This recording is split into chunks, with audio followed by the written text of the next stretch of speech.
कोकणातील प्रत्येक अपडेट जाणून घेण्यासाठी आजच माझे कोकणच्या सोशल मीडिया प्लॅटफॉर्मला लाईक, फॉलो आणि सबस्क्राईब करा। रत्नागिरी जिल्ह्यातील खेड तालुक्यात रस्त्यांच्या दुरावस्थेचा प्रश्न गंभीर झाला असून प्रशासनाच्या दुर्लक्षामुळे रहिवासी संतापले आहेत। खेड रेल्वे स्टेशन ते भोसते मार्गावरील खड्ड्यांमुळे नागरिक आणि वाहन चालकांना नाहक त्रास सहन करावा लागत आहे। या प्रश्नावर न्याय मिळवण्यासाठी सामाजिक कार्यकर्ते मंगेश मोरे यांनी 26 जानेवारीपासून खेड तहसीलदार कार्यालयासमोर आमरण उपोषणाचा इशारा दिला आहे। नमस्कार, आम्ही सामाजिक कार्यकर्ते मंगेश मोरे व एक रिक्षा व्यावसायिक आहे। आज आम्ही माननीय जिल्हा परिषद अधिकारी आहेत त्यांना निवेदन द्यायला आलेलो। खेड रेल्वे स्टेशनचा जो रस्ता आहे 3 तालुक्याला जोडणारा जो रस्ता आहे खेड, दापोली, मंडणगड असा हा महत्त्वाचा रस्ता आहे। गेली 2 वर्ष हा रस्ता सगळ्या वाहनधारकांना, सगळ्यांना, रिक्षा चालकांना, सगळ्यांना तारेवरची कसरत करावी लागते।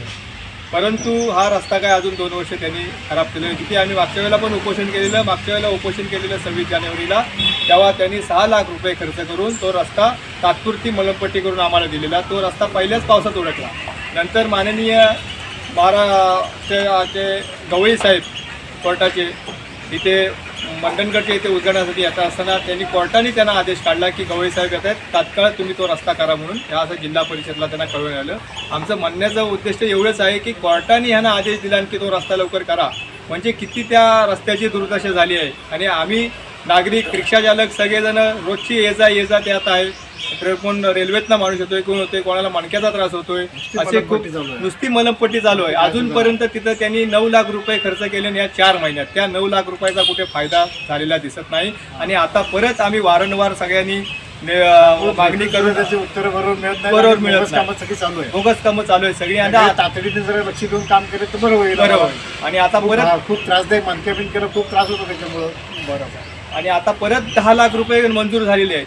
ते 10 लाख रुपये मंजूर होऊन 3 महिने झाले तरीसुद्धा तो रस्ता अजून करण्यात आलेला नाही।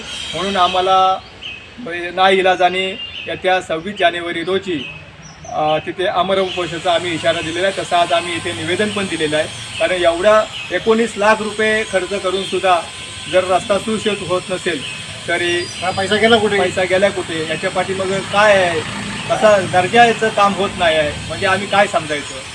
आम्हाला एवढीच विनंती आहे की आम्हाला सुसोयीचा रस्ता करून वाहनधारकांना चांगला हे करून आम्ही विनंती करतोय लवकरात लवकर रस्ता करावा, आम्हाला उपोषणापासून शासनाकडे करून।